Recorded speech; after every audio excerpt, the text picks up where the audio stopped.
നമസ്കാരം TPC. ഞാൻ ലക്ഷ്മി കാണത്ത്. നമ്മൾ കഴിഞ്ഞ ക്ലാസ്സിൽ ഭഗവത്ഗീത 10-ാം അധ്യായം വിഭൂതി യോഗം 10-ാമത്തെ ശ്ലോകം വരെയാണ് അങ്ങ് പഠിപ്പിച്ച് അനുഗ്രഹിച്ച് നിർത്തിയത്. അടുത്ത നമ്മൾ 11-ാമത്തെ ശ്ലോകത്തിലേക്ക് കടക്കുന്നതിന് മുമ്പ് അങ്ങയുടെ ആമുഖത്തോടു കൂടി തുടങ്ങാം. ഒരു അത്ഭുത പ്രവാഹമാണ് എന്ന് വേണമെങ്കിൽ പറയാം. ആ പ്രവാഹം ഭഗവാനാണ് എല്ലാറ്റിൻ്റെയും ഉറവിടം എന്ന് ഭക്തൻ തിരിച്ചറിയുന്ന ഒരു സമയം. ഒരു വലിയ നദിയിൽ കുളിക്കുന്നൊരു തോന്നൽ പോലെയാണ്. ഭഗവാനെ കുറിച്ച് ചിന്തിക്കാനും സംസാരിക്കാനും ആനന്ദിക്കാനും ഒക്കെ സാധിക്കുന്ന, അതാണ് വിഭൂതി എന്ന് പറഞ്ഞാൽ. ശരിക്കും പറഞ്ഞാൽ അതിന് ജ്ഞാനത്തിന്റെ പ്രാധാന്യമാണ് ഇവിടെ. അപ്പൊ അതുകൊണ്ട് ഞാൻ നേരത്തെ പറയണ്ടേ, ഇത് ബുദ്ധിയോഗമാണ്, ജ്ഞാനയോഗമാണ് ശരിക്കും പറഞ്ഞാൽ. അപ്പോൾ ഓരോരാളുടെയും ഹൃദയത്തില് ജ്ഞാനത്തിന്റെ ദീപം തെളിയുന്നു എന്നുള്ളതാണ്. ഭക്തിയുടെ ഫലം എന്ന് പറയുന്നത് സമ്പത്ത്, ആരോഗ്യം, വിജയം, എന്തു വേണമെങ്കിലും ആവാം. ഇനി കുറച്ച് കഴിഞ്ഞ് ഭഗവാൻ ഞാനാണ് ഉപനിഷത്തിൽ കേമൻ, ഞാനാണ് വിഷ്ണുവിന്റെ അവതാരം എന്നൊക്കെ പറഞ്ഞ് അവസാനം പറയുന്നത് എന്താ അറിയോ ലക്ഷ്മി? ഞാനാണ് പാണ്ഡവരിൽ അർജുനൻ എന്നാ പറയണത്. നിൽക്കുന്ന അർജുനന്റെ മുമ്പിലാ പറയണത് ഞാൻ അർജുനനാണ്. ഭക്തിയുടെ പരമഫലം എത്തുന്ന സമയത്ത്, ജ്ഞാനം പൂർണ്ണമായിട്ടും കൊടുക്കുന്ന സമയത്ത് ഭക്തനും ഭഗവാനും തമ്മിലുള്ള ഒരു ബന്ധം അങ്ങനെയായി മാറുകയാണ്. ഇതിലാണ് അസതോമ ജ്യോതിർഗമയ, അന്ധകാരത്തിൽ നിന്ന് പ്രകാശത്തിലേക്ക് നയിക്കപ്പെടുകയാണ് ഓരോ ഭക്തനും എന്നാണ്. ഇന്ന് ഞാൻ എൻ്റെ യൂട്യൂബില് സൗന്ദര്യലഹരിയുടെ 44-ാമത്തെ ശ്ലോകം ഞാൻ ഇന്ന് രശ്മി ചൊല്ലിയിട്ട് ഞാൻ അതിന്റെ അർത്ഥം പറയണ്ടായി. തനോദുക്ഷേമം നസ്തവ വദന സൗന്ദര്യലഹരി പരീവാഹസ്രോത സരണിരിവ സീമന്ത സരണി എന്നാണ്. ശങ്കരാചാര്യയുടെ ഒരു വലിയൊരു ചിന്തയാണ്. ഇരുട്ടാകുന്ന കാർകൂന്തലിന്റെ ഇടയിലൂടെ തെളിഞ്ഞു വരുന്ന സൂര്യനാണ് സീമന്ത എന്നാണ്.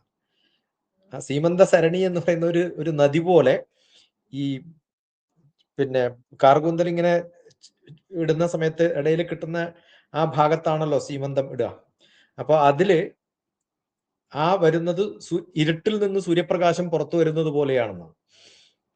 എന്ത് രസകരമായ ഒരു സിന്ദൂരം എന്ന് പറയുന്നത് ഇങ്ങനെ സങ്കല്പിക്കാൻ മഹാഗുരുവായ ശങ്കരാചാര്യർക്ക് അല്ലാണ്ട് വേറെ ആർക്കാ പറ്റുക? അതുകൊണ്ട് തിമിരദ്വിഷാം ബൃഥൈർ, ഒരു തിമിരം ബാധിച്ചിട്ടുള്ള അജ്ഞാനത്തിൽ നിന്നിരിക്കുന്നവർക്ക് ജ്ഞാനത്തിലേക്കുള്ള ഒരു പകർന്നു കൊടുക്കലാണ് ഈ സിന്ദൂര സരണി എന്നാണ്. അതുപോലെയാണ് ഭഗവാൻ ഇവിടെ.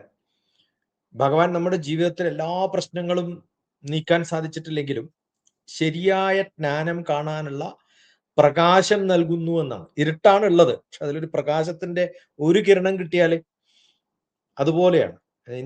ഇത് ഇപ്പോ ആലോചിക്കുന്ന സമയത്ത് അത് ഇന്ന് തന്നെ ചെയ്തുകൊണ്ടത് ഓർമ്മയിൽ വന്നു മാത്രം. അപ്പൊ സ്നേഹപൂർവം ഭഗവാനെ ഭജിക്കുന്ന ഓരോ ഭക്തനും കിട്ടുന്നത് ഒരു കരുണ, ഒരു ലൈറ്റിന്റെ റേ. അത് അജ്ഞാനത്തിൽ നിന്ന്, അന്ധകാരത്തിൽ നിന്ന് ജ്ഞാനത്തിലേക്കുള്ള പ്രകാശത്തിന്റെ ഒരു ദീപം ആ അന്ധകാരത്തെ പൂർണ്ണമായിട്ടും നശിപ്പിക്കുന്നത് പോലെ ഭക്തിയുടെ ഫലമായി ഭഗവാൻ ഭക്തന്റെ ഹൃദയത്തില് ജ്ഞാനമാകുന്ന ദീപം തെളിയിക്കുക എന്നതാണ്. അതാണ് ഈ ഇത്രയും ശ്ലോകത്തിന്റെയും ഇനി ബാക്കി വരാൻ പോകുന്നതും ഒക്കെ നമ്മൾ ഹ്രസ്വമായിട്ട് പറഞ്ഞാൽ ഇങ്ങനെ വേണമെങ്കിൽ പറയാം. 11-ാമത്തെ ശ്ലോകം ചൊല്ലാം. തീർച്ചയായിട്ടും ആ ഒരു വലിയൊരു ഉദാഹരണത്തോട് കൂടിയിട്ടാണ് നമ്മൾ ഭഗവാന്റെ 11-ാമത്തെ ശ്ലോകത്തിലേക്ക് കടക്കുന്നത്. ഭഗവത്ഗീത 10-ാം അധ്യായം വിഭൂതി യോഗത്തിലെ 11-ാമത്തെ ശ്ലോകത്തിലേക്ക് നമ്മൾ കടക്കുകയാണ്. ഭഗവാൻ തുടരുകയാണ്. തേഷാമേവാനുകമ്പാർത്ഥം അഹമജ്ഞാനജം തമാ നാശയാമ്യാത്മഭാവസ്ഥോ ജ്ഞാനദീപേന ഭാസ്വതാ. തേഷാം, ഏത് തരത്തിലുള്ള ആ ആൾക്കാർക്ക് വേണ്ടിയിട്ട്, അതാരാണ്? ഭക്തന്മാര്. അവർക്ക് വേണ്ടിയിട്ട്, അത്തരം ഭക്തർക്കായിട്ട് ഏവ, തീർച്ചയായിട്ടും എന്ത് ചെയ്യാൻ പോകുന്നു എന്നാണ്. അനുകമ്പാർത്ഥം എന്നാണ്. കരുണ കൊണ്ട്, അനുഗ്രഹം കൊണ്ട്, അതാണ് അർത്ഥം. അർത്ഥം എന്ന് പറഞ്ഞാൽ എന്താണോ എനിക്ക് ലഭിക്കുന്നത് അത് കരുണയാണ്, അനുകമ്പയാണ് ലഭിക്കുന്നത്. അഹം ഞാൻ അജ്ഞാനജം അജ്ഞാനത്തിൽ നിന്ന് ഉത്ഭവിച്ച തമഹ ഇരുട്ട്. ഇപ്പൊ പറഞ്ഞ 11 വന്നത് കൊണ്ട് അത് പറഞ്ഞു പോയത്. അജ്ഞാന അന്ധകാരത്തിൽ നിന്ന് നാശമായി നശിപ്പിച്ച് ആത്മഭാവസ്ഥ, ഒരു ആത്മാവിന്റെ ഉള്ളില് ഭവിക്കുകയാണ്, വസിക്കുകയാണ്. ആ വസിച്ചുകൊണ്ടിരിക്കുന്ന ജ്ഞാനദീപനെ, ആ ജ്ഞാനദീപത്തെ കൊണ്ട് എന്തു ചെയ്യുന്നു? പ്രകാശമാനമാക്കി മാറ്റുന്നു. ഭാസ്വാത, പ്രകാശമാനമാക്കാണ്.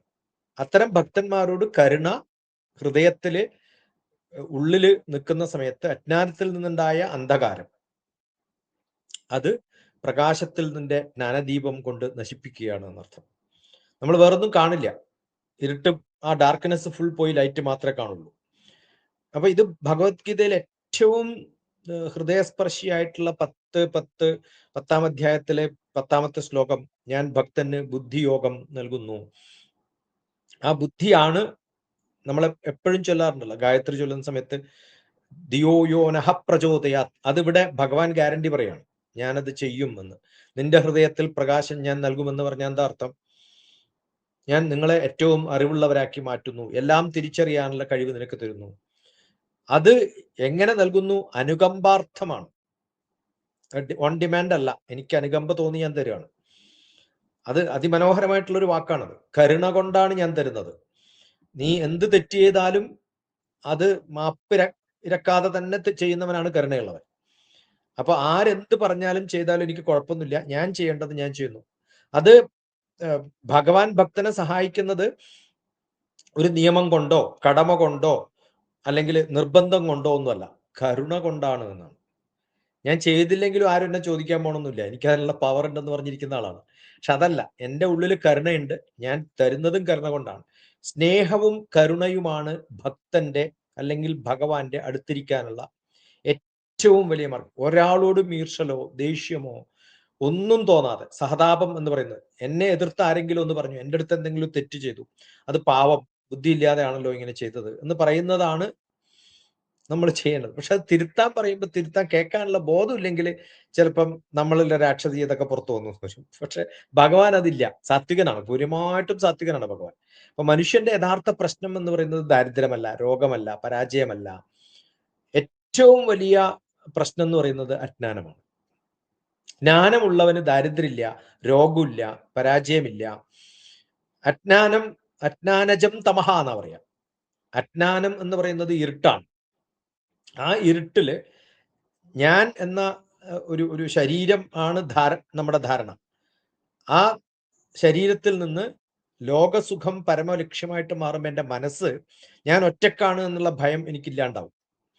ദൈവം എൻ്റെ കൂടെ ഉണ്ട്, പ്രകാശം എൻ്റെ കൂടെ ഉണ്ട്. അതാണ് ആത്മഭാവസ്ഥ എന്ന് പറയുന്നത്. ഞാൻ ശ്രീകൃഷ്ണന്റെ ഒരു മഹാരഹസ്യം വെളിപ്പെടുത്തുന്ന പോലെയൊക്കെയാണ് നമ്മളിത് പറയേണ്ടത്. ഞാൻ തൻ്റെ ഹൃദയത്തിലുണ്ട് എന്ന് ഭഗവാൻ പറയുന്ന ഒരു അവസ്ഥ ആലോചിച്ച് നോക്കാം. ഭഗവാനെ പുറത്ത് മാത്രം അന്വേഷിച്ച് നടക്കണ്ട. കുഞ്ഞുണ്ണി മാഷ് പറഞ്ഞില്ലേ, ഗുരുവായൂരിലേക്കുള്ള വഴി വായിച്ചു കേൾക്കവേ എന്നിൽ നിന്ന് എന്നിലേക്കുള്ള ദൂരം കണ്ടമ്പരന്നു ഞാൻ. ഇപ്പൊ ക്ഷേത്രത്തിനും വിഗ്രഹങ്ങൾക്കും ഒന്നുമല്ല പ്രാധാന്യം, ഭക്തന്റെ ഹൃദയത്തിലാണ് ഭഗവാൻ ഇരിക്കുന്നത്. ആ ഇരിക്കുന്ന സമയത്ത് അത് വരണമെങ്കിൽ ജ്ഞാനദീപം ഭാവസ്വത. എത്ര മനോഹരമായ ഒരു ഉപമയാന്ന് നോക്കിയ, ജ്ഞാനദീപേന ഭാസ്വത. ജ്ഞാനദീപം തെളിയിച്ചു കഴിഞ്ഞാൽ അവിടെ ഉണ്ടാവും. അപ്പൊ ഇരുട്ടിനെ മാറ്റുക എന്നുള്ളതാണ്, ജ്ഞാനമുണ്ടാവുക എന്നുള്ളതാണ്. അജ്ഞാനം നീക്കാൻ ജ്ഞാനമുണ്ടാവുന്നത് പോലെ ഇരുട്ട് നീക്കാൻ വെളിച്ചം എന്ന അർത്ഥത്തിൽ അത് സ്വയം പ്രകാശിക്കുന്നതാണ്. ആ പ്രകാശിക്കുന്ന സമയത്ത് ഇരുട്ടിനോട് മാറിപ്പോകാൻ പറയേണ്ട കാര്യമില്ല, പ്രകാശം വന്നതും പങ്കിട്ട് പോകും. അപ്പൊ ഭക്തന്റെ ജീവിതം പ്രകാശിപ്പിച്ചാൽ അവന്റെ സംശയങ്ങൾ നീങ്ങും, വഴി വ്യക്തമാവും. അപ്പൊ മുന്നോട്ട് പോകാൻ വളരെ എളുപ്പം സാധിക്കുമെന്നുള്ളതാണ്. ഇത് ഒരു വലിയ മഹാത്മ്യമാണ്. 11ാമത്തെ ശ്ലോകം എന്ന് പറയുന്നത് ഭക്തി, ബുദ്ധിയോഗം, ജ്ഞാനദീപം, ദൈവപ്രാപ്തി, ഈ 4 വാക്കുകളിൽ ഒതുക്കാം. ഭക്തി, ബുദ്ധിയോഗം, ജ്ഞാനദീപം, ദൈവപ്രാപ്തി.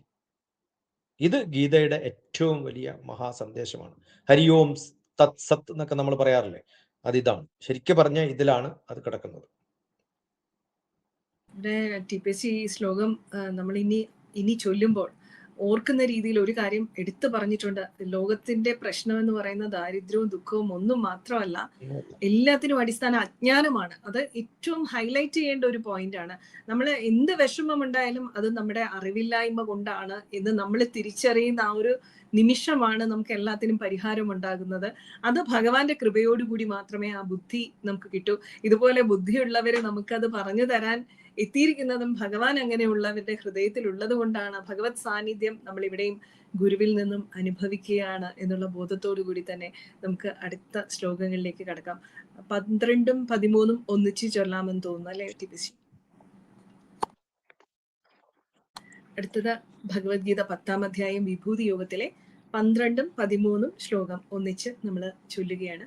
അർജുന ഉവാച, അർജുനൻ പറയുകയാണ്, പരം ബ്രഹ്മ പരം ധാമ പവിത്രം പരമം ഭവാൻ പുരുഷം ശാശ്വതം ദിവ്യം ആദിദേവമജം വിഭും. 13ാമത്തെ ശ്ലോകം. ആഹുസ്ത്വാമൃഷയ സർവേ ദേവർഷിർനാരദസ്തഥാ അസിതോ ദേവലോ വ്യാസ സ്വയം ചൈവ ബ്രവീഷി മേ. ഈ ശ്ലോകത്തിന് 18ാമത്തെ അധ്യായത്തിലെ 61ാമത്തെ ശ്ലോകം, 9 4ാമത്തെ ശ്ലോകം, 7 8 10 ശ്ലോകങ്ങള്, 4 24 ഇങ്ങനെ പലത്തിലും ബന്ധപ്പെട്ടിരിക്കണം. അത് കീയാണ്. ഏറ്റവും വലിയൊരു സാധനം കയ്യിൽ കൊടുക്കുന്ന സമയത്ത് അർജുനന് ഷഠേ എന്ന് പറഞ്ഞ് എഴുന്നേക്കാണ്. ഭക്തന് ബോധം വരാൻ തുടങ്ങിയപ്പോ കുറച്ചും കൂടി. അപ്പൊ ഇത് വളരെ ബന്ധപ്പെട്ടിരിക്കുന്നു. മുമ്പ് ചോദിച്ച സംശയങ്ങൾക്കും ഇനി വരാൻ പോകുന്നതിനും ഒക്കെ അർത്ഥം കൊടുക്കുന്നതാണ്. പരംബ്രഹ്മ എന്നാണ്. പരംബ്രഹ്മമാണ് പരമസത്യം. പരംബ്രഹ്മമാണ് പരമസത്യം. ഹൃദയ ഗുഹരമധ്യേ കേവലം ബ്രഹ്മമാത്രം. പരം ധാമഹ, ധാമമാണത്, ആശ്രയമാണ്, പരമമായ നിവാസമാണ്, അവിടെയാണ് കുടികൊള്ളുന്നത്, അവിടെയാണ് നിൽക്കുന്നത് എന്നാണ്. പവിത്രം പരമം, പരമപവിത്രമായിട്ടുള്ളതാണ് ഭഗവാൻ. അങ്ങ് ആരാണ് പറയുന്നത്? അർജുനൻ പറയാണ്, അങ്ങ് അങ്ങനെയൊക്കെയാണ്. പുരുഷം, പരമപുരുഷൻ, ശാശ്വതം, അത് തൽക്കാലമുള്ളതല്ല, സ്ഥിരമായിട്ടുള്ളതാണ്, നിത്യനാണ്. ദിവ്യം, ദിവ്യസ്വരൂപനാണ്. ഇപ്പൊ ബോധം വന്നു തുടങ്ങിയണ്ടല്ലേ? ഇത്രയ്ക്കാ പര്യായങ്ങൾ വരുന്ന ഭഗവാനെ കുറിച്ച്. ഇത്രയും കാലം അതൊന്നും ഉണ്ടായിരുന്നില്ല. ആദിദേവം, താൻ ആദിദേവനാണ്. അജം, അജാത്മാവാണ്. വിഭും, സർവവ്യാപിയാണ്, അനന്തശക്തി എന്നാണ് വിഭും. ഈ ഭൂമി എല്ലാത്തിൻ്റെയും വി ആണ്, എല്ലാത്തിൻ്റെയും സ്വത്വമാണ് എന്നർത്ഥം. ആഹുഹു, എന്താണ് പറയുന്നത്? ത്വാം, അങ്ങയെ, ഋഷയ സർവേ, എല്ലാ ഋഷിമാരും എന്ത് ചെയ്യാറുണ്ട്? അത് ദേവർഷി നാരദ, ദേവർഷിയായിട്ടുള്ള നാരദൻ, അസിത, മഹർഷി അസിതൻ, ദേവാല, മഹർഷി ദേവാലൻ, വ്യാസ, മഹർഷി വ്യാസൻ, ആ കാലത്ത് ജീവിച്ചിരിക്കുന്ന ആളെയും ഒക്കെ കൂട്ടുണ്ട്. സ്വയം ച, അത് കൂടാതെ, ച എന്ന് പറഞ്ഞ ആൻഡ് എന്നാണ്. ആൻഡ് ഏവ, തന്നെ, എന്ത്? ബ്രവിഷി, പറയുന്നു. എന്ത്? മേ, എന്നോട്. എന്ത് പറയുന്നു? ഇതൊക്കെയാണ് പറയുന്നത്. അങ്ങ് പരബ്രഹ്മമാണ്, പരാശ്രയമാണ്, പരമപവിത്രനാണ്, നിത്യമാണ്, ദിവ്യനാണ്, പരമപുരുഷനാണ്, ആദിദേവനാണ്. എന്തൊക്കെയാ പറയേണ്ടത്? ഇതൊക്കെ പറയേണ്ടത്. ഈ മഹിമകളൊക്കെ ദൈവിക സ്വരൂപം വിശദീകരിച്ചു കൊടുത്ത് അപ്പോൾ അർജുനൊരു വലിയ പരിവർത്തനം സംഭവിച്ചു എന്നാണ് നമ്മൾ ഇവിടെ കാണുന്നത്. ഇത്രയും കാലത്തല്ല, 10ാമതാകുമ്പോഴത്തേക്കും പരിവർത്തനം. എന്നിട്ടും ഉണ്ട് കേട്ടോ ഡൗട്ടുകൾ, സംശയങ്ങളൊക്കെ പിന്നെയും വരുന്നുണ്ട്. പക്ഷെ എന്നാലും ഒരു ഹയർ ലെവലിലേക്കൊക്കെ എത്തി. ഒരു താണ ഗ്രേഡ് അല്ല, കുറച്ചും കൂടി ഒരു ഹയർ ഗ്രേഡിലേക്ക് എത്തി. സുഹൃത്തായി മാത്രം കാണാൻ പറ്റില്ല എന്ന് ഇപ്പൊ മനസ്സിലായി. ബന്ധുവായിട്ടും കാണാൻ പറ്റില്ല, സാരഥിയായിട്ട് തീരെ കാണാൻ പറ്റില്ല. എന്റെ മുമ്പിലാണ് ഇരിക്കുന്നുണ്ടെങ്കിലും എന്റെ മുമ്പിലല്ല, കുറേ മുമ്പിലായിരിക്കണം എന്ന് മനസ്സിലായി. അത്ര അടുത്ത മുമ്പിലല്ല. ഈ 2 ശ്ലോകങ്ങളും കൃഷ്ണൻ എത്രത്തോളം മഹാത്മാവാണ് എന്ന്, അങ്ങ് പരബ്രഹ്മമാണ് എന്ന് പറയുമ്പോൾ, ഈ ഉപനിഷത്തുകളൊക്കെ തപ്പി നോക്കുന്നത് പരമസത്യം എന്ന് പറയുന്ന പരബ്രഹ്മത്തെയാണ്. അപ്പൊ അങ്ങ് ഉപനിഷത്തിന്റെ ഒക്കെ ഒരു കാതലാണ് എന്ന് പറയുന്നൊരു തുല്യമില്ലേ? അങ്ങ് പരമാശ്രയമാണ് എന്ന് പറയുമ്പോൾ എല്ലാം എവിടെ തുടങ്ങുന്നു അവിടെ തുടങ്ങുന്നു. അപ്പോ വേദ അന്തം ആണ്, വേദം മാത്രമല്ല, വേദ അന്തമായിട്ട് മാറുകയാണ്. അപ്പൊ പവിത്രം പരമം, വളരെ പവിത്രമുള്ളതാണ്. അത് ചിന്തിക്കുന്നത് പോലും പവിത്രമാണ് എന്നാണ്. പുരുഷം ശാശ്വതം, നിത്യമായ പരമപുരുഷൻ എന്നൊക്കെ പറയില്ലേ? വളരെ ദിവ്യമായിട്ടുള്ളതാണ്. സ്വരൂപം എന്ന് പറയുന്നത് ദിവ്യ സ്വരൂപമാണ്. ആദിദേവം, ദേവന്മാരുടെ പോലും മഹാത്മാവായിട്ടുള്ള ആദിദേവമാണ്. ബ്രഹ്മാവിനും മുമ്പുള്ള സത്യമായിട്ട് മാറുമെന്നർത്ഥം. അജം, അങ്ങ് അജന്മാവാണ്, ജനിക്കുന്നില്ല. ജനിക്കുകയും അവതരിക്കുന്നതല്ല എന്നർത്ഥം. യഥാർത്ഥമായിട്ട് വിഷ്ണു ആണെന്നാണ് പറയുന്നത്. അവതാരമായിട്ട് പോലും അല്ല ഞാൻ കാണുന്നത്. അപ്പൊ അതാ ഞാൻ പറഞ്ഞത്, ഭഗവാൻ എന്നിൽ നിന്ന് ഈശ്വരൻ എന്ന പദവിയിലേക്ക് എത്തി. നമ്മൾ തുടങ്ങുമ്പോൾ പറഞ്ഞല്ലോ വ്യത്യാസം. ഭഗവാൻ എന്ന് പറയുന്നത് രൂപത്തില്, മനുഷ്യന്റെ രൂപത്തില് ഈശ്വരന്റെ ഒരു അവതാരം മാത്രം. അങ്ങനെയല്ല. ഇപ്പം ഞാൻ ഈശ്വരനായിട്ട് തന്നെയാ കാണുന്നത്. അതുകൊണ്ടാണ് അജം എന്ന് പറയുന്നത്. വിഭും, സർവവ്യാപിയാണ്. അവതാരമാവുമ്പോ ആ രാജ്യത്ത് മാത്രമേ ഉണ്ടല്ലോ, ആ സ്റ്റേറ്റിൽ മാത്രമേ ഉണ്ടാവുള്ളൂ. ഇത് അങ്ങനെയല്ല, എല്ലായിടത്തും ഉണ്ട്. നിൽക്കുന്നത് എവിടെയാണെങ്കിലും പ്രസിദ്ധി എല്ലായിടത്തും ഉണ്ട്. അതുകൊണ്ട് അർജുനൻ ഇവിടെ അന്ധമായിട്ട് വിശ്വസിക്കുകയല്ല ചെയ്യുന്നത്, അറിവിന്റെ തെളിവോടുകൂടിയാണ് മനസ്സിലാക്കുന്നത്. അതുകൊണ്ടാണ് മഹർഷിമാര് പറയുന്നു എന്ന് പറയാൻ കാരണം. ഞാൻ അറിവുള്ളവർ പറഞ്ഞറിഞ്ഞ്, അത് ആരൊക്കെയാ പറയണത്? നാരദര് പറയുന്നു, അസിതൻ പറയുന്നു, ദേവാലൻ പറയുന്നു, വ്യാസൻ പറയുന്നു, പിന്നെ ഇപ്പൊ അങ്ങ് സ്വയവും പറഞ്ഞു എന്നാണ്. സ്വയം ജൈവ ബ്രവിഷീമേ എന്നാണ്. അങ്ങ് സ്വന്തം പറയുകയും ചെയ്തു. ഇവരൊക്കെ പറഞ്ഞ് ഞാൻ കേട്ടിട്ടുണ്ട്, പക്ഷെ ഇപ്പൊ അങ്ങ് സ്വന്തം പറയുകയും ചെയ്തു. ഇപ്പൊ ശാസ്ത്രം പറയുന്നുണ്ട്, ഋഷിമാര് പറയുന്നുണ്ട്, എന്റെ മുമ്പിൽ നിന്നിട്ട് ഇപ്പൊ എനിക്ക് സ്വയം അനുഭവിക്കാനും സാധിച്ചു. അങ്ങനെയാണല്ലോ പറയുക. ആദ്യം ടെക്സ്റ്റ് ബുക്ക് വായിക്കുക, പിന്നെ അത് ബാക്കിയുള്ളവർ ഫോളോ ചെയ്തിട്ടുള്ളതിന്റെ കഥകളൊക്കെ നമ്മൾ കേൾക്കുക. ഇതൊക്കെ കേട്ട് കഴിയുമ്പോഴാണ് സ്വയം എനിക്ക് കിട്ടുന്നത്. ആദ്യം ജന്മ സർട്ടിഫിക്കറ്റ് നോക്കിയിട്ട് അച്ഛനും അമ്മയും ആരാന്ന് പറയും. പിന്നെ ബന്ധുക്കളൊക്കെ പറയും ഇത് നിന്റെ അച്ഛനാണ്, നിന്റെ അമ്മയാണെന്ന്. പിന്നെ സ്വന്തം അനുഭവത്തിലൂടെയാണ് ഇത് എന്റെ അച്ഛനും അമ്മയെന്ന് എനിക്ക് മനസ്സിലാവുക. അതുപോലെയാണ് നമ്മുടെ ഒരു നിർണായകമായ നിമിഷമാണ്. ഭഗവാനെ അർജുനൻ കൃത്യമായിട്ട് മനസ്സിലാക്കുന്നു. അധ്യായം 1 വിഷാദത്തിലിരുന്ന ഒരാള് പരമസ്വരൂപത്തെ തിരിച്ചറിഞ്ഞ് ഭക്തനായി അവിടെ സറണ്ടർ ചെയ്യുകയൊക്കെ ചെയ്തു. സെക്കൻഡ് അധ്യായത്തിൽ അത് വിവരമൊന്നും ഇല്ലാണ്ട് സറണ്ടർ ചെയ്തു പോയതാണ്. പക്ഷെ ഇപ്പോഴാണ്, ഇത്രയും 8 അധ്യായം കഴിയുമ്പോഴാണ് ബോധം വരുന്നത്. ശ്രീകൃഷ്ണനോട് പറഞ്ഞല്ലോ, ഞാൻ പരമബ്രഹ്മത്തെ കാണുന്നു, സറണ്ടർ ചെയ്യുന്നു എന്നൊക്കെ പറഞ്ഞു. പക്ഷെ ഇല്ല, അത് അത്ര ഉറപ്പില്ല. അതുകൊണ്ടാണ് കുറേ ചോദ്യങ്ങൾ വന്നത്. ഇനി ആ ലെവലിലൊന്നല്ല ചോദ്യം. സുഹൃത്തായി കണ്ട കൃഷ്ണനെ പരബ്രഹ്മമായി തിരിച്ചറിയുന്ന ഒരു ശ്ലോകം. അതുകൊണ്ട് ഭഗവത്ഗീതയില് ഞാൻ പറഞ്ഞില്ലേ, ഓരോ ശ്ലോകം വായിക്കുമ്പോഴും ഇതാണോ കേമം, ഇതാണോ കേമം. നമ്മൾ മുകളിൽ പോയിക്കൊണ്ടിരിക്കുകയാണ്.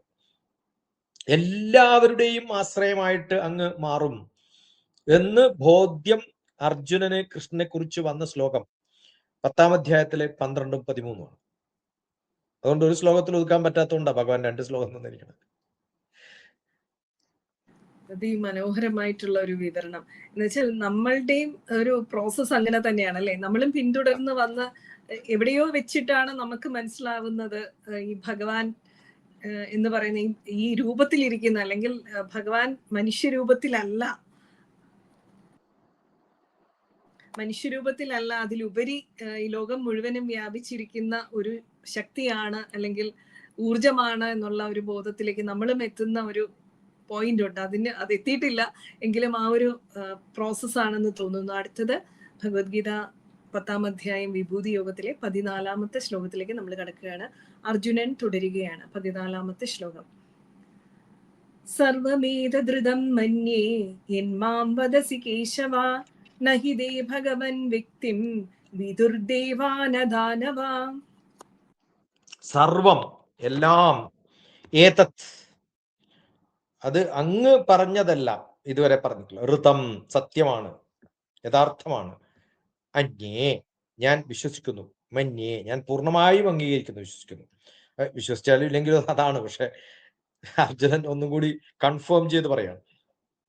എന്തൊക്കെയാണ്? മാം, എന്നോട്, വദസി, അങ്ങ് പറയുന്നു, കേശവ, ഹേ കേശവ, ഹേ കൃഷ്ണ, നഹി, അങ്ങനെ ഇല്ല, തീർച്ചയായിട്ടും ഇല്ല. എന്തില്ല?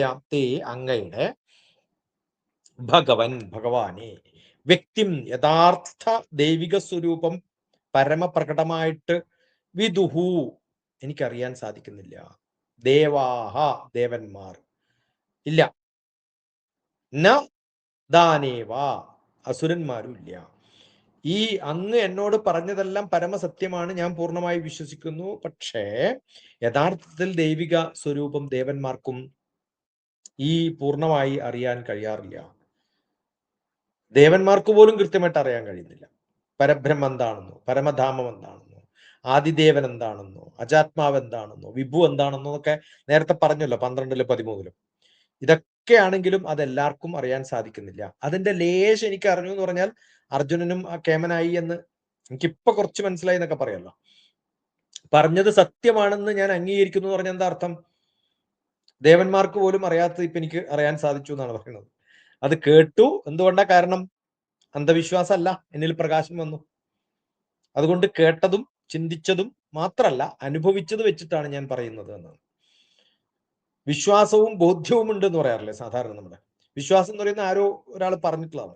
ബോധ്യം എൻ്റെ എക്സ്പീരിയൻസിലാണ്. അത് രണ്ടും ചേരുമ്പോഴാണ് ചിന്തയില്ലാതെ സ്വീകരിക്കാൻ സാധിക്കുക. ചിന്തിക്കുമ്പോൾ എന്തോ ഒരു സംശയം ഉണ്ടെന്ന അർത്ഥം. അത് പക്വത വരും. ചിന്തയിലൂടെ പക്വത വരുമ്പോൾ വിശ്വാസം അറിവായിട്ട് മാറും. ചിന്തയിലൂടെ പക്വത വരുമ്പോൾ വിശ്വാസം അറിവായിട്ട് മാറും. അപ്പൊ ആരോ എന്നോട് ചോദിച്ചു ഭഗവാനിൽ വിശ്വാസം ഉണ്ടോന്ന്. എനിക്ക് വിശ്വാസം ഇല്ല എന്നാണ്. ഞാൻ സമാധാനമായി എന്നാ വിചാരിച്ചത്. പിന്നെ എന്തോ ഒരു പ്രഭാഷണം കേട്ടപ്പോ എന്നിട്ടും ഭഗവാനെ കുറിച്ചൊക്കെ പറയുന്നുണ്ടല്ലോ. ഞാൻ അത് അറിഞ്ഞതുകൊണ്ട് പറഞ്ഞാന്ന് പറഞ്ഞു. വിശ്വാസം ഇല്ല, അറിവാണല്ലോ. നെഹിതേ ഭഗവാൻ വ്യക്തിം എന്നാണ്.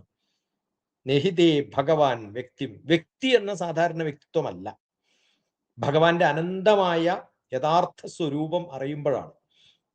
ദേവന്മാർക്കും അങ്ങയുടെ പൂർണ്ണ മഹിമ അറിയുന്നൊന്നും എനിക്ക് വിശ്വാസമില്ല എന്നാണ് അർജുനൻ പറയുന്നത്. കാരണം ഒരു സമയത്ത് അങ്ങനെയൊക്കെ തോന്നും, പിന്നെ സാധാരണ മനുഷ്യന്റെ പോലെയാ പെരുമാറുന്നത്. അല്ലെങ്കിൽ പിന്നെ ഈ പണിക്ക് പോണോ? ഡ്രൈവറായിട്ട് പോകേണ്ട വല്ല കാര്യമുണ്ടോ? അത് അങ്ങനെ പോകുന്നത് കാണുമ്പോൾ ദേവന്മാർക്കും സംശയമായി, ഇയാള് ശരിക്കല്ലേ? ഈ കഥാപാത്രം എന്ന് പറയുന്ന എഴുത്തുകാരൻ പല രൂപങ്ങൾ കൊടുക്കുമല്ലോ.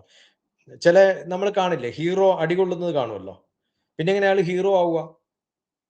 അടി കൊള്ളാത്തവനാണ് ഹീറോ എന്ന്. പക്ഷെ അങ്ങനെ കുറച്ച് കാണിച്ചു കൊടുത്തിട്ടാണ് തിരിച്ചടിക്കുമ്പോഴാണ് ശരിക്കും ഹീറോയിസം കാണിക്കുക. അത് അതുപോലെയാണ്. ഭഗവാൻ താണും ഒക്കെ, അല്ലെങ്കിൽ ഇപ്പൊ നെഗോസിയേഷന് പോകേണ്ട വല്ല കാര്യമുണ്ടോ? അതൊക്കെ കാണുമ്പോൾ വിചാരിക്കും ഇയാളല്ലേ എന്ന് നമുക്ക് തോന്നാണ് എന്നൊക്കെ തോന്നും. അപ്പൊ അതല്ല. ന ദാനാവ. അസുരന്മാർക്കും കൃത്യമായിട്ട് അറിയില്ല. അഹങ്കാരമുണ്ട്, സ്വാർത്ഥതയുണ്ട്, ദൈവത്തിന് തീരെ മനസ്സിലാക്കാൻ കഴിവില്ലാത്തവരാണ്. അവർക്കും അറിയില്ല, തീരെ അറിയില്ല. അപ്പൊ ഇപ്പൊ ഞാൻ അങ്ങേ പൂർണ്ണമായി അറിയുമെന്ന് അർജുനൻ പറയുന്നില്ല. കാരണം എവിടെയോ ഒരു സംശയം എവിടേക്കോ ഉണ്ട്. കാരണം എല്ലാം അറിഞ്ഞു കഴിഞ്ഞാൽ പിന്നെ ഈ ചാപ്റ്ററോടെ തീരൂലേ ഭഗവത്ഗീത. അറിയാനാകാത്ത മഹിമ അങ്ങ് തന്നെയാണ് എന്ന് എനിക്ക് പറഞ്ഞു തരുമ്പോ ചെറിയ വിശ്വാസമൊക്കെ എനിക്ക് വരുന്നുണ്ട് എന്നർത്ഥം. അതുകൊണ്ട് ഇതിൽ ഒരു ആത്മീയമായൊരു സന്ദേശമുണ്ട്. ഭഗവാനെ ബുദ്ധിയിൽ മാത്രമായിട്ട് അറിയുവാൻ ആണ് ഇപ്പൊ ശ്രമിച്ചിട്ടുള്ളത്. ഇത് ജ്ഞാനം വേണം എന്നാണ്. പക്ഷെ ജ്ഞാനം മാത്രം പോരാ. ജ്ഞാനം വേണം, വിനയം വേണം, ഭക്തി വേണം. ഇത് മൂന്നും വരുമ്പോഴേ കൃത്യമായിട്ടും, കാരണം അനുകമ്പയിലാണ് ഭഗവാൻ പ്രസരിക്കുക എന്ന് പറഞ്ഞത്, ജ്ഞാനത്തിലല്ല, കരുണയിലാണ്. അത് പറഞ്ഞു വെച്ചിട്ട് ഭഗവാൻ പറഞ്ഞപ്പോ ഇതില് എനിക്ക് മനസ്സിലായി എന്നൊക്കെ പറഞ്ഞു. കരുണ അങ്ങോട്ട് ആയിട്ടില്ല. കരുണ വേണമെങ്കിൽ എന്ത് വേണം? പൂർണ്ണമായിട്ടും കാണിച്ചു കൊടുക്കണം. അപ്പൊ അടുത്ത ചാപ്റ്ററിനുള്ള ഒരു ചെറിയൊരു ഇൻട്രോ ആണ് ഇവിടെ പറയുന്നതെന്ന് നമുക്ക് കാണാൻ പറ്റും. യസ്യാമതം തസ്യമതം എന്നാണ്. താൻ പൂർണ്ണമായി അറിഞ്ഞുവെന്ന് കരുതാത്തവനാണ് യഥാർത്ഥത്തിൽ അറിയുന്നത് എന്നാണ്. അപ്പൊ അർജുനൻ അറിഞ്ഞു എന്ന് വിചാരിക്കാം. യസ്യാമതം തസ്യമതം.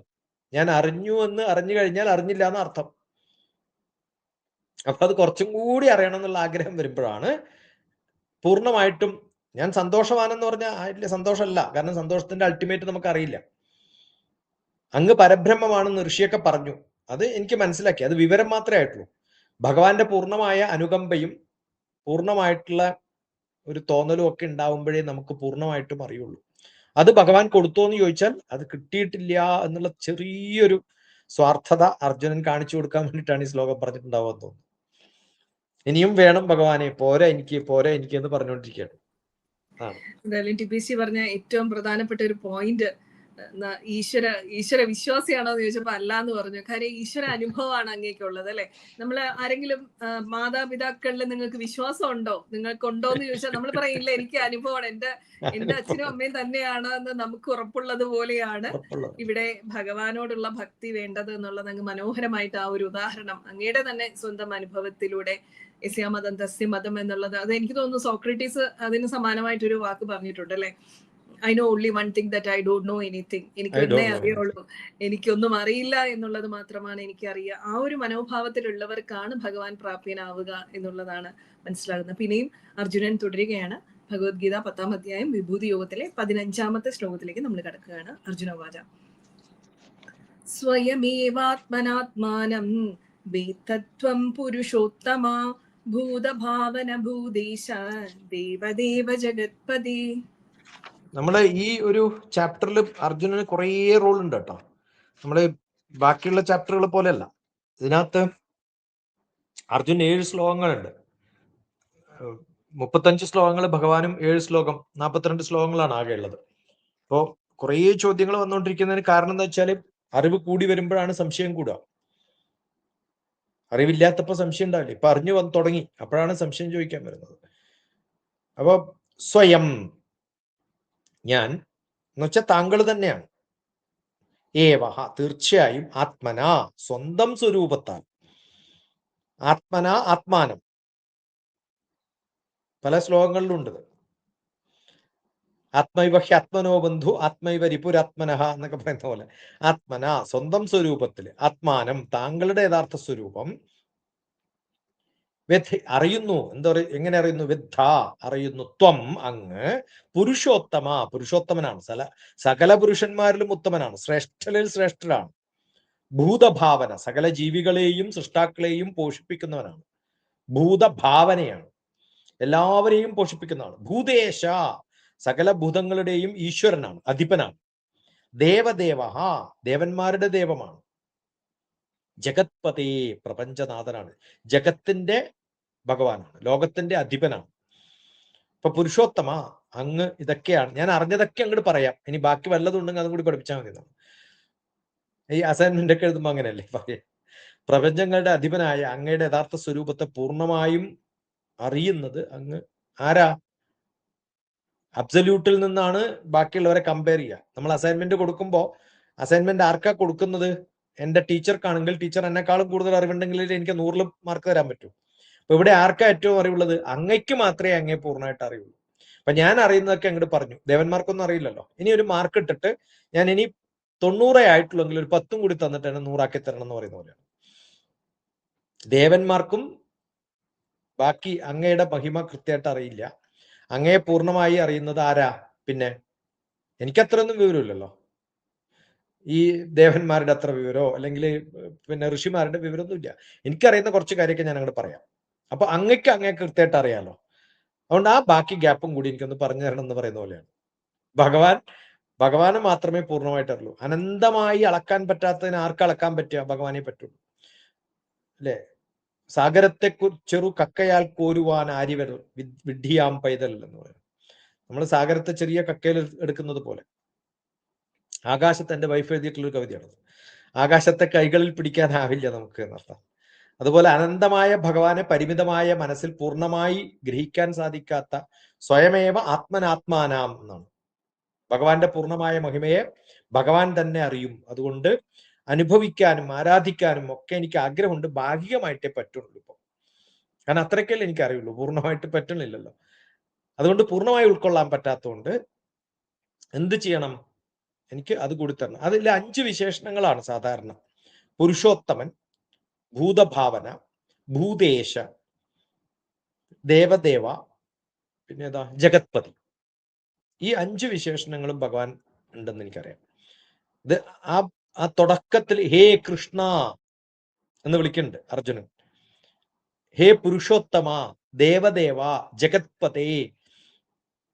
ഇത് ഇങ്ങനെ വിളിച്ചു വരുമ്പോ ഞാൻ പറഞ്ഞല്ലോ, അർജുനൻ കയറി വരികയാണ്. പുരുഷോത്തമൻ എന്ന് വിളിച്ചാൽ എന്താ അർത്ഥം? മനുഷ്യന്മാരുടെ കൂട്ടത്തിലെ പെട്ടിട്ടുള്ളൂ. ദേവദേവ എന്ന് വിളിക്കുമ്പോഴോ ദേവന്മാരുടെയൊക്കെ ദേവനായിട്ട് കരുതി. ജഗത്പതേ എന്ന് വിളിച്ചാലോ ജഗത്തിന്റെയൊക്കെ പതിയായിട്ട് ഞാനിപ്പോ അംഗീകരിച്ചു എന്നായില്ലേ. അപ്പൊ എത്രാമത്തെ സ്റ്റെപ്പിലാണ് എത്തുന്നതെന്ന് ആലോചിച്ച് നോക്കൂ. ഭക്തിയുടെ ഈ ഘട്ടമാണ് ഇവിടെ കാണിക്കുന്നത്. ദൈവം പരബ്രഹ്മമാണ്, ഉപനിഷത്തിന്റെ പ്രതിധ്വനിയാണ് എന്നൊക്കെ പറയുന്ന സമയത്ത് പരബ്രഹ്മമാണ് എന്നൊക്കെ പറയുമ്പോൾ നമ്മൾ കൃത്യമായിട്ട് അനന്തമായ ഭഗവാനെ പൂർണ്ണമായി അറിയാൻ ഭഗവാന് തന്നെ സാധിക്കുള്ളൂവെങ്കിലും അർജുനൻ കുറേ മുകളിലേക്ക് എത്തിക്കഴിഞ്ഞു എന്നാണ്.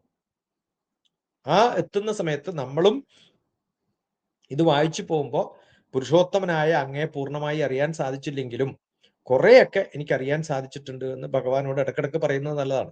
അപ്പൊ നമ്മൾ എങ്ങനെയാണ് വിളിക്കുന്നതെന്നനുസരിച്ചിട്ടാണ്. ഭഗവാൻ എന്ന് വിളിക്കണോ, ഈശ്വരൻ എന്ന് വിളിക്കണോ? ഭഗവാൻ എന്ന് വിളിച്ചു കഴിഞ്ഞാൽ ആ ലെവലിലേ നമ്മൾ അറിയുള്ളൂ. ഈശ്വരൻ എന്ന് വിളിക്കണം, ജഗത്പതേ എന്നൊക്കെ വിളിക്കുമ്പോൾ, ജനാർദ്ദന എന്ന് വിളിക്കുമ്പോൾ, ഓരോ വാക്ക് ഉപയോഗിക്കുമ്പോൾ ഏത് ലെവലിലാണ് നമ്മൾ വിളിക്കുന്നതനുസരിച്ച്. അപ്പൊ ഇത് മാറി മാറി വിളിച്ചാലോ? പലരും മാറി മാറി വിളിക്കുന്നേക്കാം. മാറി മാറി വിളിക്കുന്നത് എന്തുകൊണ്ടാണ്? നമുക്ക് തന്നെ നമ്മൾ തന്നെ ലോ ഡൗൺ ആവുകയാണ്. കവിത എഴുതാൻ തുടങ്ങുമ്പോഴും LKG UKG പോകുന്ന പോലെയാണ്. അത് പാടില്ല. നമ്മൾ കയറി കയറി മുകളിലോട്ട് പോകണം. അതാണ് ഭഗവത്ഗീത നമ്മളോട് പറയുന്നത്. തോന്നുന്നു ഭഗവത്ഗീത വായിച്ചതിന് ശേഷം നമുക്ക് ജഗദ്ഗുരു എന്ന് മാത്രമേ വിളിക്കാൻ തോന്നാറുള്ളൂ അല്ലെ? പലപ്പോഴും ഭഗവാനെ മറ്റു പേരുകളെക്കാളും കൂടുതൽ അറിയാതെ വരുന്നത് ജഗദ്ഗുരു, അഖില ഗുരു എന്ന് വന്നു പോകും എന്നാണ് എനിക്ക് തോന്നുന്നത്. എൻ്റെ ഒരു വ്യക്തിപരമായിട്ടുള്ള ഒരു അനുഭവമാണ്. എന്തായാലും നമ്മൾ കാത്തിരിക്കുകയാണ് അടുത്ത അർജുനനെ പോലെ തന്നെ ഓരോ ചോദ്യങ്ങൾ TPCയോട് ചോദിക്കാൻ. ഭഗവത്ഗീത 10-ാം അധ്യായം വിഭൂതി യോഗത്തിലെ 16-ാമത്തെ ശ്ലോകത്തിലേക്ക് നമ്മൾ കടക്കുകയാണ്. അർജുനൻ തുടരുകയാണ്. വക്തുമർഹസ്യ ശേഷേണ ദിവ്യാഹ്യാത്മവിഭൂതയഃ യാഭിർവിഭൂതിഭിർലോകാൻ ഇമാം സ്ത്വം വ്യാപ്യ തിഷ്ഠസി. 17 കൂടി ചൊല്ലാം കൂടെ. കഥം വിദ്യാമഹം യോഗിൻ. 17-ാമത്തെ ശ്ലോകം കൂടി നമുക്ക് ഒരുമിച്ച് ചൊല്ലാം. കഥം വിദ്യാമഹം യോഗിം സ്ത്വാം സദാ പരിചിന്തയൻ കേഷു കേഷു ച ഭാവേഷു ചിന്ത്യോസി ഭഗവന്മയാ. വക്തും വിവരിക്കാൻ, അർഹസി അങ്ങ് എന്ത് ചെയ്യണം? എന്നെ അർഹയാക്കണം, അർഹനാക്കണം എന്നാണ് പറയുന്നത്. അത് എന്ത് വേണം? ഭഗവാന്റെ കരുണ വേണം, കൃപ വേണം. അശേഷേണ സമഗ്രമായി, വിശദമായി, ദിവ്യോ ദിവ്യമായ, ആത്മ വിഭൂതി അങ്ങയുടെ ദൈവിക മഹിമകള്, യാഭി എന്തൊക്കെയാണോ, വിഭൂതി വിഭൂതികളാൽ, ലോകത്തെ, ലോകാൻ ലോകത്തെ എന്ന് പറഞ്ഞാൽ ഒരു ലോകമല്ല, ലോകാൻ എന്നാണ്, എല്ലാ ലോകങ്ങളെയും, ഇമാൻ ഈ ത്വം അങ്ങ്, വ്യാപ്യ വ്യാപിച്ച്, തിഷ്ഠസി നിലകൊള്ളുന്നു. ഈ ലോകത്ത് മാത്രല്ല, എല്ലാ ലോകത്തും ഉണ്ട്. കഥം എങ്ങനെ? വിദ്യാമഹം അത് ഞാൻ അറിയുന്നു, യോഗിൻ യോഗേശ്വര. ഇപ്പൊ വിളിച്ച ലെവല് മാറിയില്ലേ? യോഗേശ്വര യോഗമായയുടെ അധിപനാണെന്നാണ്. ത്വാം അങ്ങയെ സദാ എപ്പോഴും പരിചിന്തൻ ധ്യാനിച്ചുകൊണ്ട്, കേഷു കേഷു ഏതെല്ലാം രൂപത്തിലാണോ, ഭാവേഷു ഏതെല്ലാം ഭാവത്തിലാണോ, ഏതെല്ലാം രൂപത്തിലാണോ, ഏതെല്ലാം പ്രകടനങ്ങളിലാണോ, ഏതെല്ലാം തരത്തിലാണോ, ചിന്ത്യ അസി ധ്യാനിക്കപ്പെടേണ്ടവൻ എന്ന് ഭഗവാനെ ആര് പറഞ്ഞു തരണം? എനിക്ക് കൃത്യമായിട്ട് അറിയില്ല ഭഗവാനെ, മായയാണ്. എന്നാൽ അതുകൊണ്ട് എന്ത് ചെയ്യണം? അങ്ങ് ഈ വ്യാപിച്ചു കിടക്കുന്ന ഭഗവാനെ എങ്ങനെയൊക്കെ, ഏത് തരത്തിലൊക്കെ, എവിടെയൊക്കെ യോഗേശ്വരനായ അങ്ങയെ എപ്പോഴും ധ്യാനിക്കണം എന്നൊക്കെ എനിക്ക് ആഗ്രഹം തുടങ്ങിയിട്ടുണ്ട്. രൂപത്തിലും ഭാവത്തിലും എല്ലാ സമയത്തും ഓരോ കാര്യത്തിലും പ്രഭു അങ്ങയെ എങ്ങനെയാണ് ഞാൻ എപ്പോഴും ഓർക്കേണ്ടത്? ഇത് ഭഗവാന്റെ മുമ്പിൽ അർജുനൻ ഹൃദയം തുറന്ന് സംസാരിക്കുന്ന ഒരു രംഗമാണ്. അനന്തനാണ്, അദൃശ്യനാണ്, സർവവ്യാപിയാണ്. നാം എങ്ങനെയാണ് ധ്യാനിക്കേണ്ടതെന്ന് പറഞ്ഞു തരുമോ? കാരണം ഈ രൂപത്തിൽ കാണുന്ന കൃഷ്ണനെ അല്ല ഇപ്പൊ കാണുന്നത്. മുമ്പിൽ കാണുന്നുണ്ട് കൃഷ്ണൻ, ആ രൂപത്തിലല്ല ഭഗവാനെ കാണുന്നത്. ആ രൂപത്തിൽ സർവവ്യാപിയാവാൻ പറ്റില്ലല്ലോ. അപ്പൊ ആ രൂപത്തിലേക്ക് ഒന്ന് എനിക്ക് കൃത്യമായിട്ട് ധ്യാനിക്കാൻ പ്രായോഗികമായിട്ടുള്ള ഒരു പ്രാക്ടിക്കൽ സെൻസിൽ ഒരു മാർഗം പറഞ്ഞു തരും, ഒരു റൂട്ട് പറഞ്ഞു തരും. എവിടെയൊക്കെയാ പ്രകടമാവുന്നത്? ഇത് വിഭൂതി യോഗത്തിന്റെ ഏറ്റവും പ്രധാനമായിട്ടുള്ള ഒരു ഭാഗമാണിത്. ഒരു ഭക്തന് ഭഗവാനോട് തോന്നേണ്ട, ചോദിക്കേണ്ട, ഒരു കുട്ടി എൻ്റെ അമ്മയെ ഓർക്കുമ്പോൾ ഞാൻ അമ്മയുടെ എന്ത് ഭാവാ നോക്കേണ്ടതെന്നാണ് ചോദിക്കുന്നത്. അമ്മ നൽകിയ സമ്മാനം കണ്ടിട്ട് ഇതാണോ ആലോചിക്കേണ്ടത്?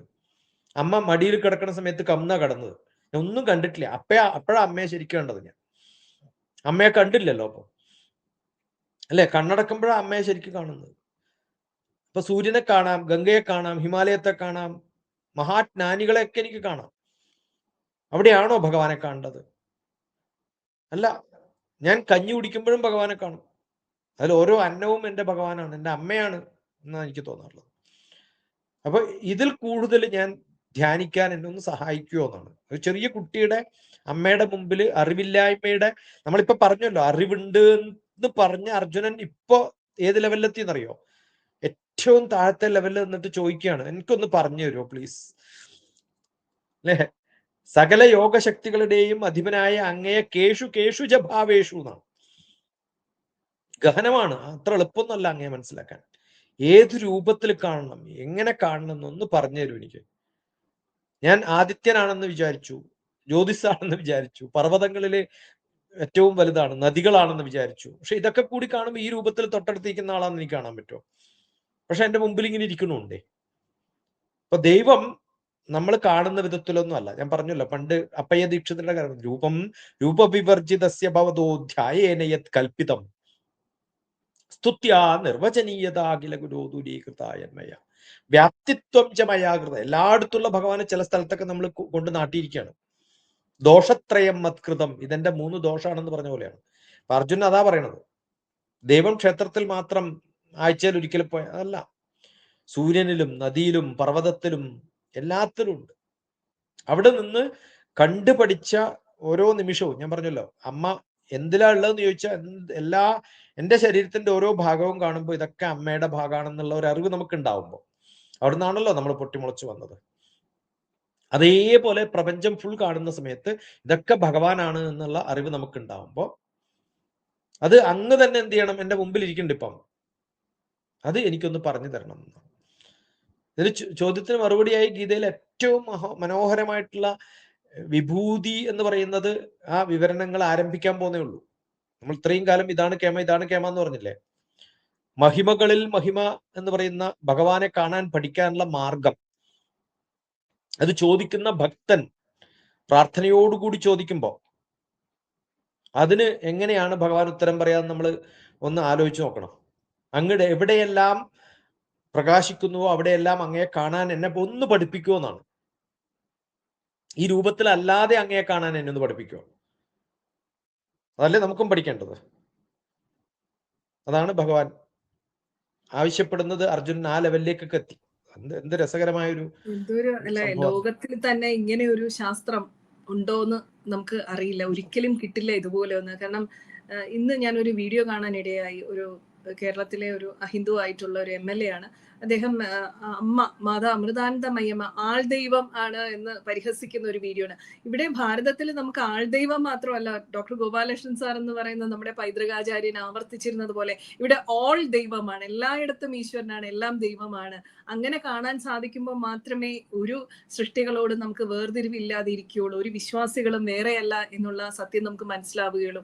അത്ര മനോഹരമായിട്ടുള്ള സാർവലൗകികമായിട്ടുള്ള യൂണിവേഴ്സൽ ആയിട്ടുള്ള ഒരു ശാസ്ത്രം തന്നെയാണ് ഭഗവത്ഗീത. അത് കേൾക്കാൻ നമുക്ക് ഭഗവാൻ അറിവ് കൊടുത്ത ഒരു ഗുരു ഉള്ളത് അതിലും വലിയ ഭാഗ്യം.